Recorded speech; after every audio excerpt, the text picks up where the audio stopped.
Thank you all very much. Thank you. Has anyone here ever smeared their face with Marmite? The reason I ask is because I imagine if you did, it would be quite similar to the experience of having a beard. Because Marmite famously divides opinion. You love it or you hate it. And beards are the same. There are some people, a bearded gentleman here, I'm sure he loves beards. Some people love beards. And other people are women. But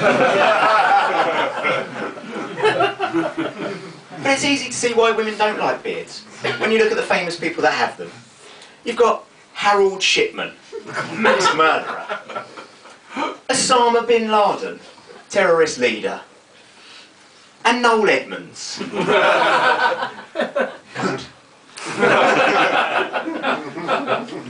But it is an actual thing, the fear of beards. It's called pagonophobia.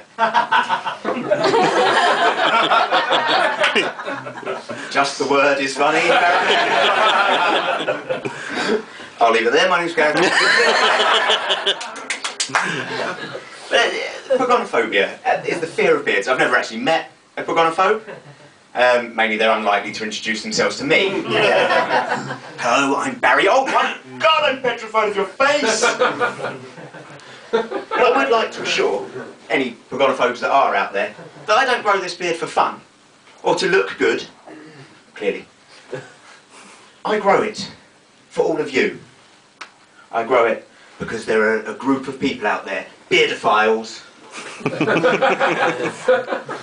and they're out there, they're grooming small children, showing them pictures of Santa, and Jesus, and Brian Blessed, making them think it's okay to have facial hair, when we all know it's not. It's not acceptable, and it's not just the men. There are bearded ladies as well.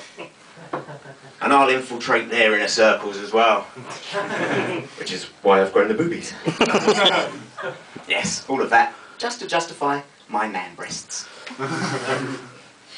But we live in a society dominated by fear, whether it's fear of beards or fear of teenagers. We're told to fear our youth. And it's because the teenagers are out there, aren't they? They're roaming the streets, stabbing and impregnating, stabbing and impregnating, all the time wearing a hooded jumper. Now, if we could just convince them that a condom was like a hoodie for the penis, we'd be able to cut this nation's problems in half, wouldn't we? But there is a lot of pressure on sex. And it starts as a teenager that you want to lose your virginity, and it goes on and it goes on, right into old age now. You can't just retire gracefully at about 40. No, you have to keep going on, because there's Viagra. And Viagra, you have to keep it up, literally. And, but I did read, actually, on the subject of Viagra, that watermelon apparently has exactly the same effect as Viagra. Much harder to swallow, though, I'd imagine.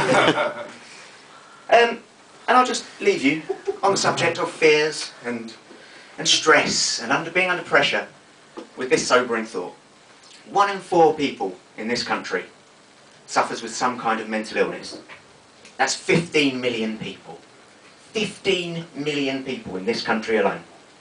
Which is the same number as watched the final of Britain's Got Talent. No, I'm not saying there's a link. But I fucking hope there is. Because if not, you've got 15 million people with some kind of mental illness. And another 15 million who are just dangerous. And you know who you are. Ladies and gentlemen, I've been Gareth ND. I'd like to welcome on stage Andy Ward.